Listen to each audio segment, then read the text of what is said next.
Okay, I'm recording this. Maybe if someone find this useful. I needed to change the CV axle or drive shaft or axle assembly. Hang on, I take off my gloves. On the Volkswagen Touareg 2013 diesel, 180 kilowatts, 7PL. So to do it, this is what I wanted to replace. It's a little bit funny. The good thing is that it's pretty simple for it to come out from this place because it's not gone inside. It's really covered. This kind of covers is through these bolts that gets connected there. So no mess there. It's super easy to come out. But removing it is a little bit tricky because you need to I'll go step by step. You need to remove the tire, then remove the Volkswagen logo in the middle, and then put the rim and tire back on, lower the car, put some screws, some of the bolts, and lower it. So once it's hard in place, then open this one, because this has to be tightened for 500 Newton meters. So if you want to have it jacked up and then use a torque gun or whatever to open it, it's gonna break the system down there. So put it on the ground, and once the tire is fully sitting, then start opening it using whatever tool you want to use. Open it, and then once you did that, then remove the tire, obviously jack it up, put a support jack as well. And I initially, for the other side, removed this ball joint, but really you don't need to remove this ball joint.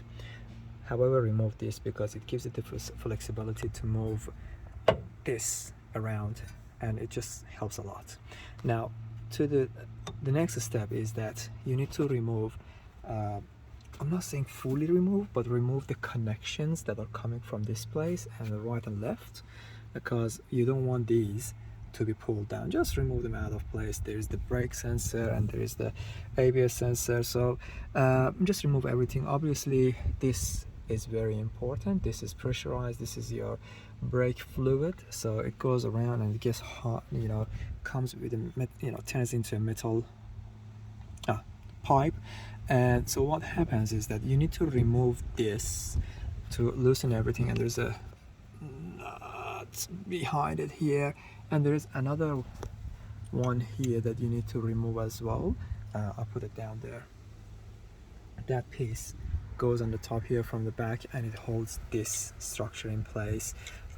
So just removing those. And this sensor, the brake sensor, to remove it, you put a screw from either the side here or from the top, preferably from this side, and vigorously pull it out. Obviously it's been exposed with the dirt, so it's not easy to come, but gently pull it out.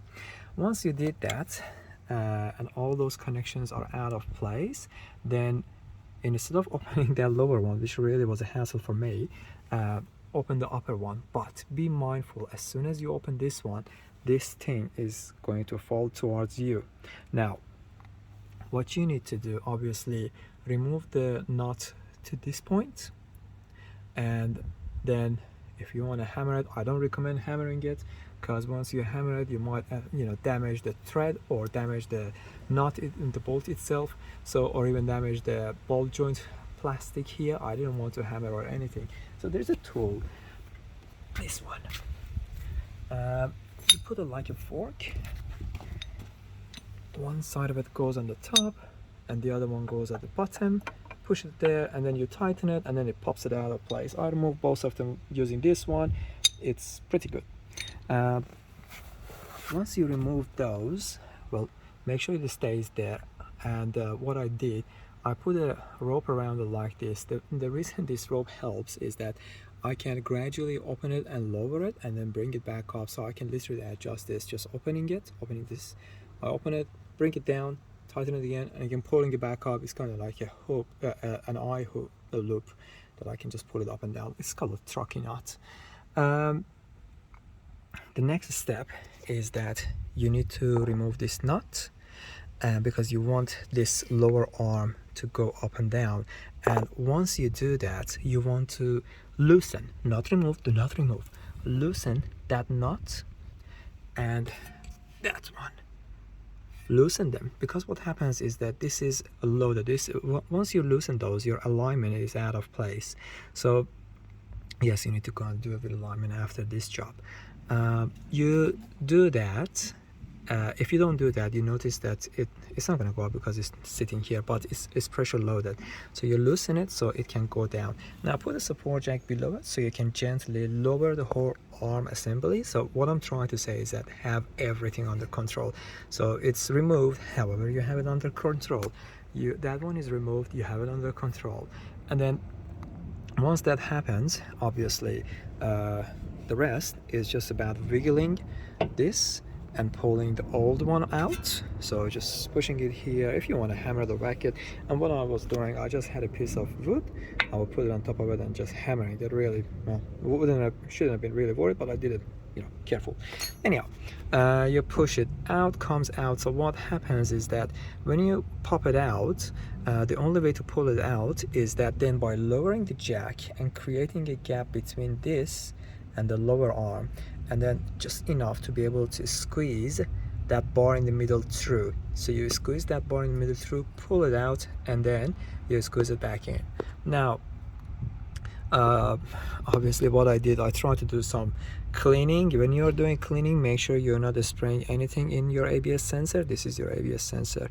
Unfortunately I sprayed, so fingers crossed, see how it goes, because the sensor is actually behind. The sensor is not in this one, this is power connection. So I'm hoping that nothing's going to be wrong.